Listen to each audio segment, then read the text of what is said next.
زما د اسلام ډېرو زیاتو خوږو او درنو مسلمانانو خویندورونو، نن چې کومه زموږ وظیفه ده انتهایي لاجواب او انتهایي پاورفل وظیفه ده.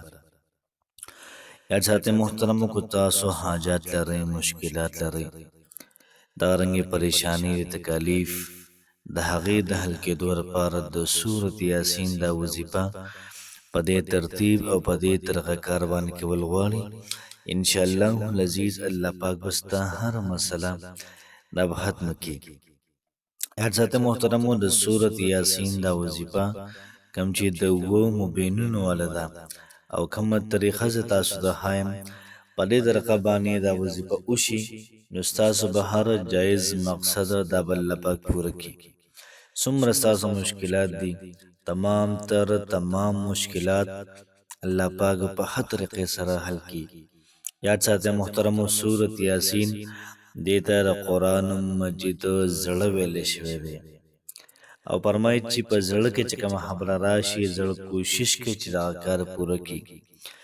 نو سورت یاسین چې کوم سړی وی او په دې طریقه باندې وی، فرمایي چې الله پاک د انسان هر مسله دا به ختمه کړي. کوم سړی چې د الله پاک د رضا لپاره د سورت یاسین تلاوت وکړي، دغه ورځ چې څومره حاجتونه الله پاک ولې پوره کړي، څومره مشکلات دي دا ول الله پاک ختم کړي. ځکه ته آغاز او ابتدا د سورت یاسین د بهترین تلاوت نه کړې ده. یاد ساتئ محترمو، سورت یاسین دا په کورونو کې برکتونه راولي. سورت یاسین زمونږ او ستاسو رزق دا سیوا کوي. سورت یاسین د انسان نه بلاګانې دفع کوي. سورت یاسین د انسان مشکلات ختموي. کم سړی هم د الله د رضا لپاره دا ووایي، الله پاک د انسان هر مشکل ته ګوري او دغه مشکل اسانه ولا. محترم مسلمانانو خویندورونو، نو که ستاسو حاجاتي، مشکلاتي، تکالیف دي، د هغې لپاره هم نن د سورت یاسین د اوو مبینونو والا دا وظیفه او د عمل دا شروع کوي. انشاءالله العزیز د الله پاک په ذات باندې کلک یقین او امید وساتئ.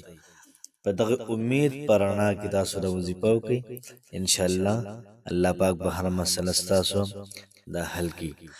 د وظیفې ترتیب او طریقه کار به داسې شي چې تاسو به لومبې اووه پیرې به درود شریف ووایئ.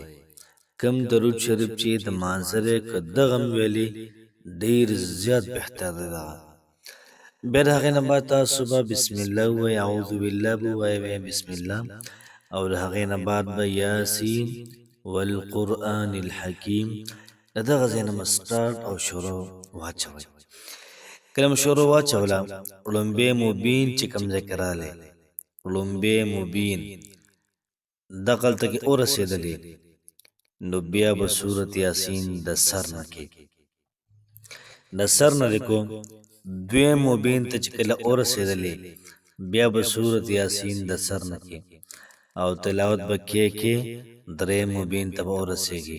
او چې کله ورسېدې دریم مبین ته، بیا به د سر نه کې، دغه رنګې بیا به ورسېږي څلورم مبین ته. چې کله څلورم مبین ته ورسېدې، بیا به د سره کې، دغه رنګې بیا چې د سره کړو پنځم مبین ته به ورسې، بیا به د سره کې. چې کله بیا د سره شو، نو شپږم مبین ته به ورسې، د هغې نه بعد بیا به د سره کې اووم مبین پورې اووم مبین دې وویلې، دغه رنګه سورت یاسین ختم کړي او دعا به وکړي.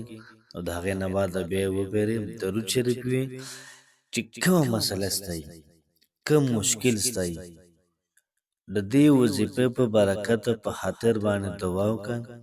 انشاءالله العزیز دغه مشکل، دغه مسلې او الله پاک ضرور حل کوي. یو پیره محترمو، الله پاک در ازماو کوي.